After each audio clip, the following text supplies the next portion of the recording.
Story 1. The Curse of Hollow Stone House.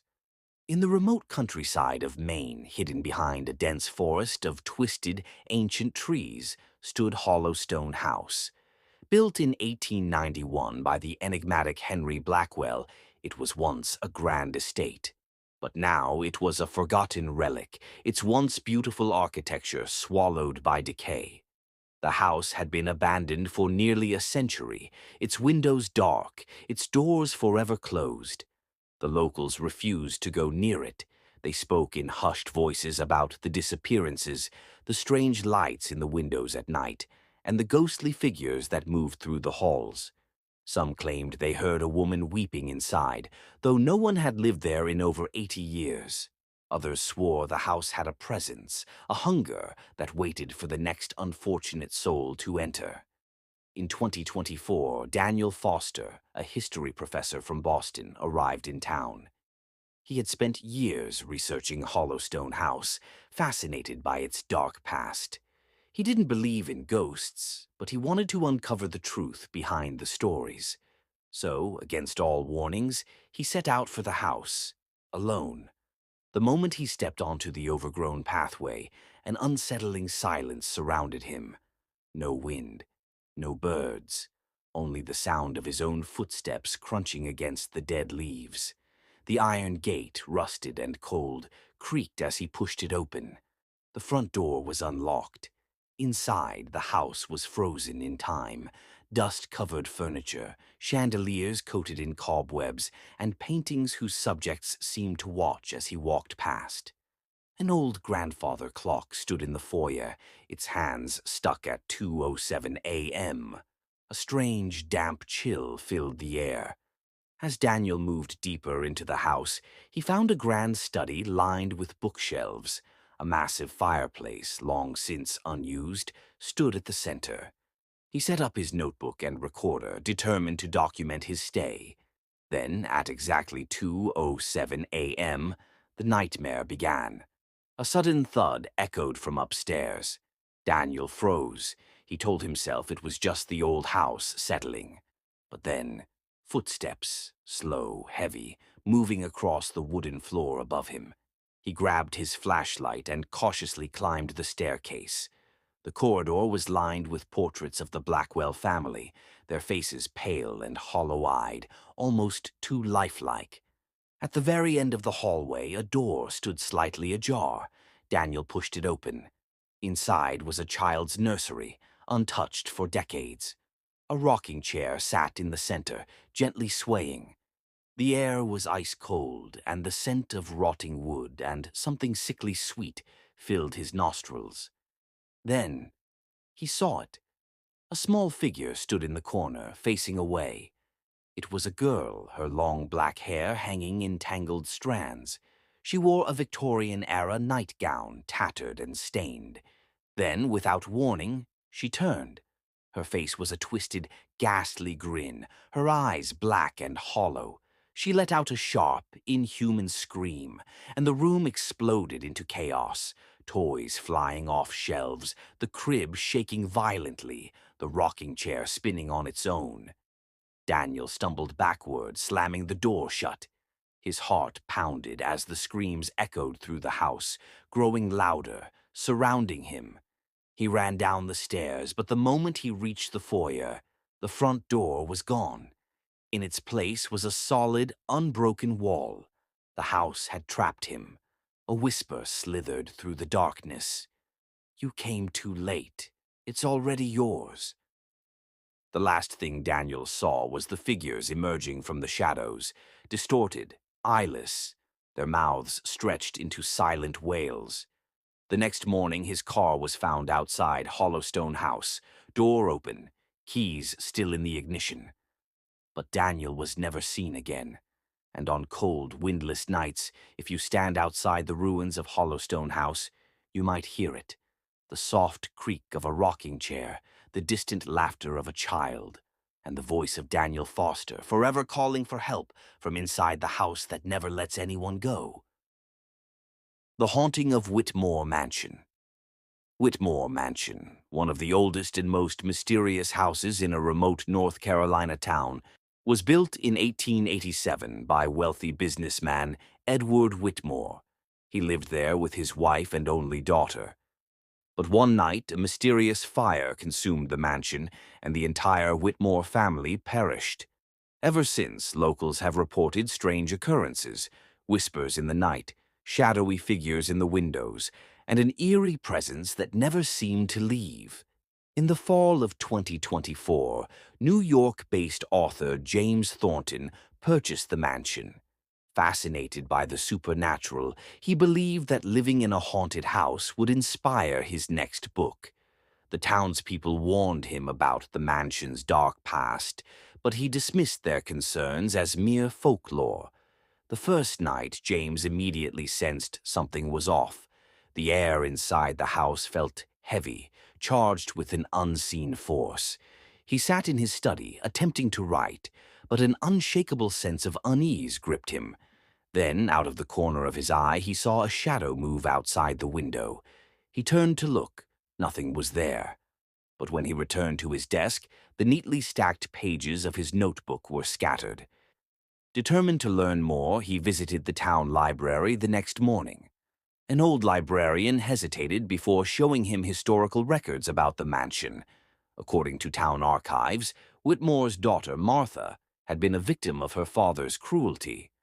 Rumors suggested that Edward Whitmore had engaged in sinister rituals, descending into madness before murdering his wife and daughter. Their bodies were never found, and the house mysteriously caught fire the following night. James returned to the mansion with renewed curiosity, determined to explore every inch of it. One particular door at the end of the second-floor hallway caught his attention. It was locked, and every time he stood near it, he felt as if someone was breathing just behind him. As night fell, he wrote in his notebook, documenting the strange events. Suddenly, a cold draft swept through the room, and his candle flickered violently. He had the unsettling feeling that he was not alone. Slowly, he turned his gaze toward the mirror. What he saw made his blood run cold. A woman's pale, ghostly reflection stared back at him. Her hollow eyes seemed to bore into his soul. He spun around, but the room was empty. Yet, in the mirror, she remained, watching. Over the next few days, the disturbances escalated. Doors creaked open on their own, footsteps echoed through the hallways, and whispers floated through the air. One night, James stood in front of the locked door once more. This time it was slightly ajar. With trembling hands, he pushed it open. Inside was a forgotten room, coated in dust and decay. The walls bore faded bloodstains, and in the center of the room sat an old wooden rocking chair, swaying slowly, as if someone was sitting in it. A soft, sorrowful voice echoed through the darkness. "Set me free." James tried to step back, but his body felt paralyzed. The cries grew louder, the air around him thick with an invisible force. Summoning all his strength, he slammed the door shut and ran back to his room. But the terror was far from over. His desk was in disarray, pages flying through the air as if an unseen force was flipping through them. The candlelight extinguished instantly, plunging the room into pitch blackness.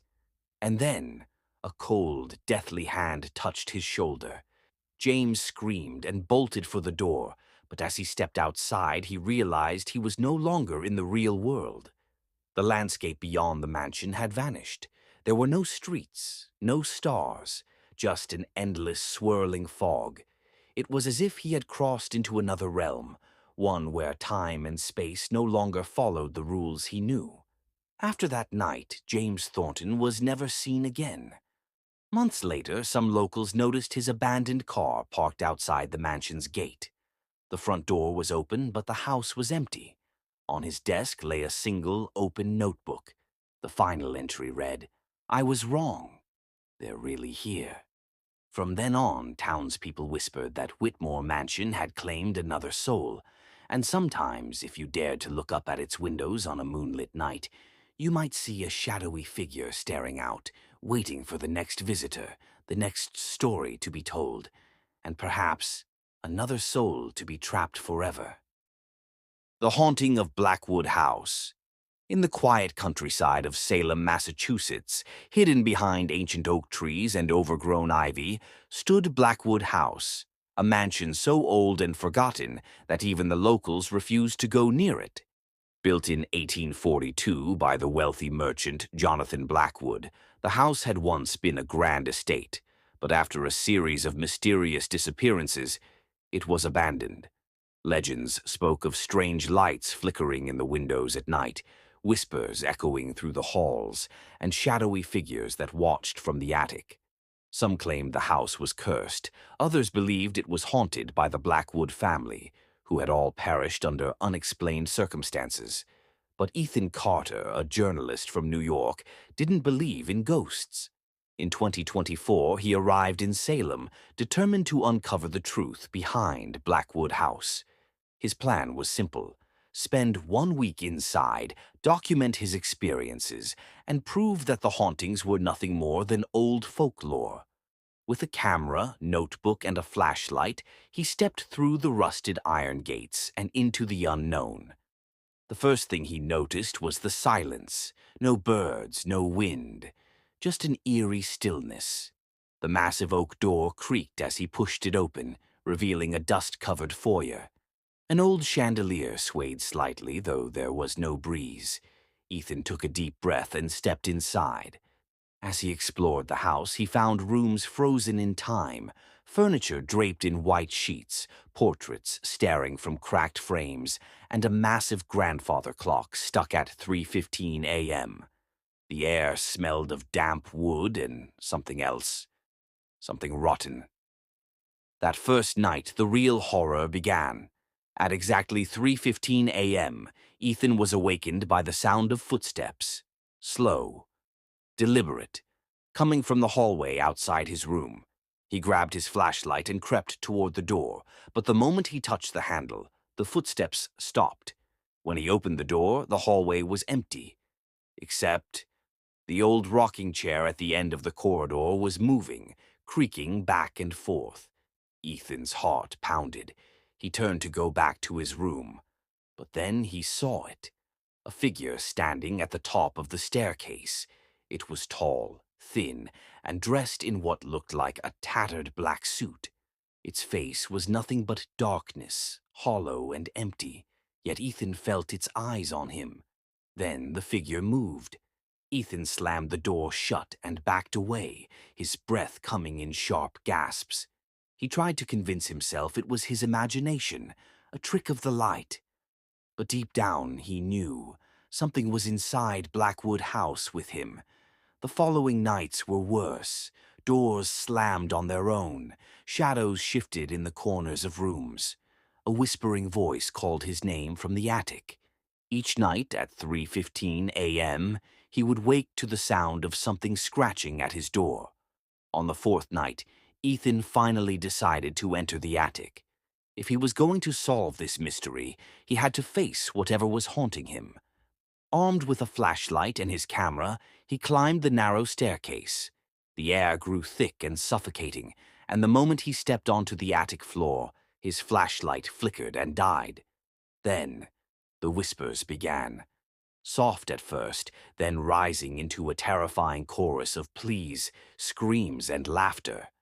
The darkness around him shifted, and in the dim moonlight streaming through the broken window, he saw them, figures standing in the shadows, watching, waiting. Ethan turned to run, but the attic door slammed shut. A force pushed him to the ground, and cold hands gripped his throat. As his vision darkened, he saw a woman standing over him, her face pale and hollow, her eyes black voids of endless sorrow. "You shouldn't have come here," she whispered. Then everything went black. The next morning, Ethan's car was found abandoned outside Blackwood House. His belongings were still inside, his camera untouched, his flashlight lying on the porch. But Ethan himself was never seen again. Some say his soul was claimed by the house, trapped with the others who had come before him. And on stormy nights, if you listen closely, you can still hear his voice, pleading, screaming, lost in the darkness of Blackwood House forever.